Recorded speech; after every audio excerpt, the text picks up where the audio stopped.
Takot na takot si Minji nang may isang lalaki ang papasok sa freezer. Habang tumatagal ay nagiging malinaw kung sino ang taong iyon. Patuloy na sinisilip ni Minji ang taong iyon at ating nalaman na ang boss ang pumasok habang ito ay may kausap. Tinawag niyang Gan Changju ang kanyang kausap at agad niya siyang minura. Itinanong niya kung sino ang may pakialam kung siya ay isang chairman. Habang si Minji ay sinisikap na hindi makagawa ng kahit anong ingay habang nakikinig sa pag-uusap ng dalawang tao, sinabi ng boss kay Chairman Ju na ang kanyang anak ay nakapatay ng isang tao kaya kailangan niyang mabilis na pumunta sa kanya. Habang siya ay patuloy na nakikipag-usap sa cellphone ay napansin niya ang mga footprint sa ibaba na labis niyang pinagtaka. Si Minji naman ay umiiyak habang pinipigilang makagawa ng kahit anong ingay.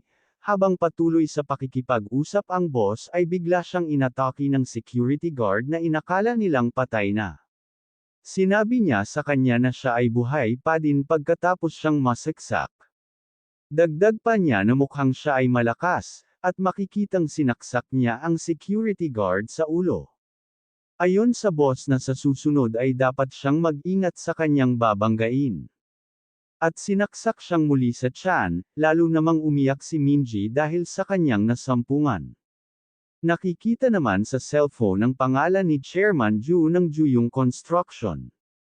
Takot na takot si Minji ng mga oras na iyon, nagtataka naman ang boss kung sino ang tumatawag sa kanyang cellphone. At makikita natin na iyon ay si Chairman Ju, bigla naman bumagsak ang katawan ng security guard sa harap ni Minji na lalong nagpatakot sa kanya. Maya-maya pa ay kinuha ng boss ang kanyang cellphone. Siya ay naiinis kay Sangman dahil hindi niya nagawang mapuruhan ang matandang security guard. Habang kinuha niya ang cellphone ay sinisikap ni Minji na hindi gumawa ng ingay upang hindi siya mapansin. At makikita ang dugo ang katawan ng security guard. Sinabi niya na siya ay naturoon upang kumuha ng picture ngunit siya ay humantong sa pagpatay sa security guard. Ayon sa kanya ay kailangan niya ng malinis na picture upang e-blackmail si Chairman Ju. Makikita namang patuloy sa pagtawag si Chairman kaya wala siyang nagawa kundi sagutin. Agad din niyang itinanong sa kanyang kausap kung iyon ba ay si Chairman Ju upang makasigurado. Habang si Minji ay nasa kanyang gilid at maluha-luhang nakikinig sa usapan ng dalawang masamang tao. Dagdag pa niya na ang mga bagay-bagay ay kanilang aayusin ngayong araw. Sinabi ni Chairman Ju na ayon sa kanyang nalaman ay mayroong utang na loob ang kanyang anak sa kanya.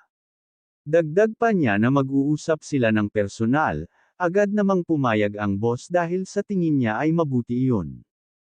Ayon kay Chairman Ju na ang kanyang anak ay mukhang matigas kapag ito ay nasa labas ngunit talagang ito ay nalambot kasabay ng kanyang paghaplos sa ulo ni Hairi.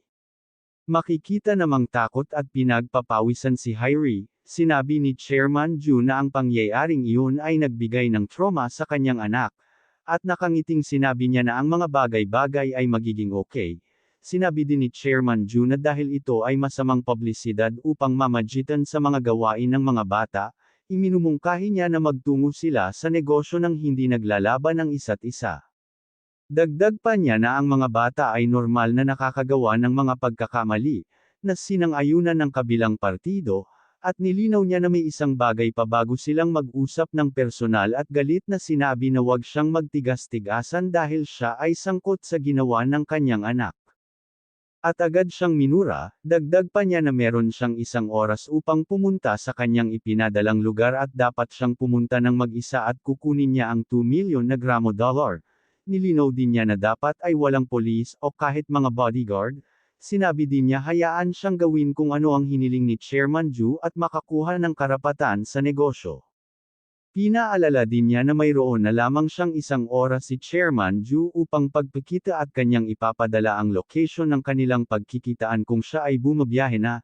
Nagbanta din siya na kapag siya ay gumawa ng mga bagay na di maganda ang kanyang anak ay makikilala ng lahat bilang isang mamamatay tao at pasigaw niyang sinabi sa kanyang kausap na siya bilang chairman ng Juyong Construction ay makikilala sa buong mundo kung paano niya pinagtakpan ang kasalanan ng kanyang anak.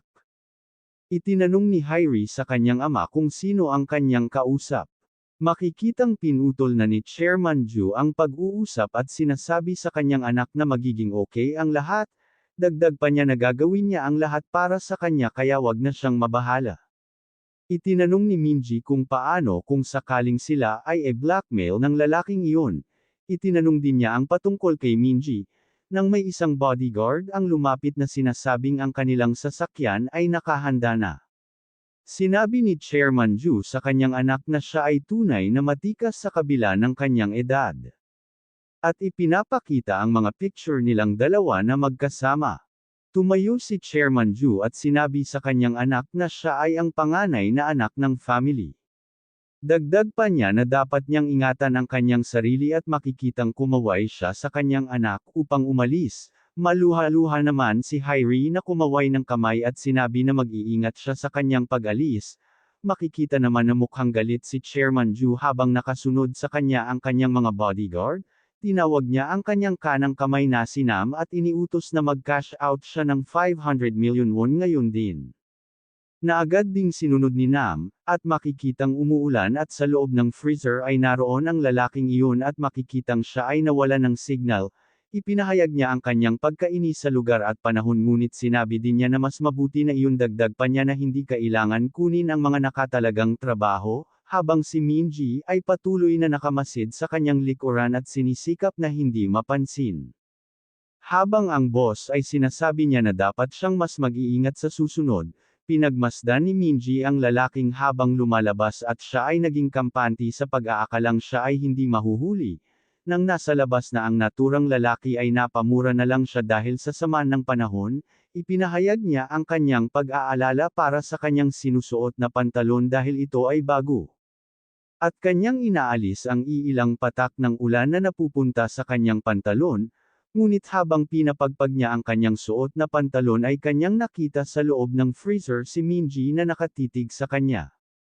Siya ay labis na nabigla na naging dahilan ng pagkahulag ng kanyang sigarilyo, nang mahimasmasan ay agad niyang sinubukang pumasok ngunit agad na nagawang esara ni Minji ang pinto at kanyang na-lock gamit ang isang bakal. Galit na isinisigaw ng boss kay Minji na buksan ang pinto, habang si Minji ay takot at umiiyak sa loob, kinuha ng boss ang kanyang cellphone at balak na tawagan ang isang tao habang sinasabi niya na nararamdaman niya ang mga masasamang mangyayari. Habang ginagawa niya iyon ay sinubukan niya ring buksan ang pinto. At sa isang hindi kilalang lugar ay makikita ang isang cellphone na may tumatawag, at makikita si Sangman na nakatitig sa kanyang likuran at makikita doon si Manager Kim.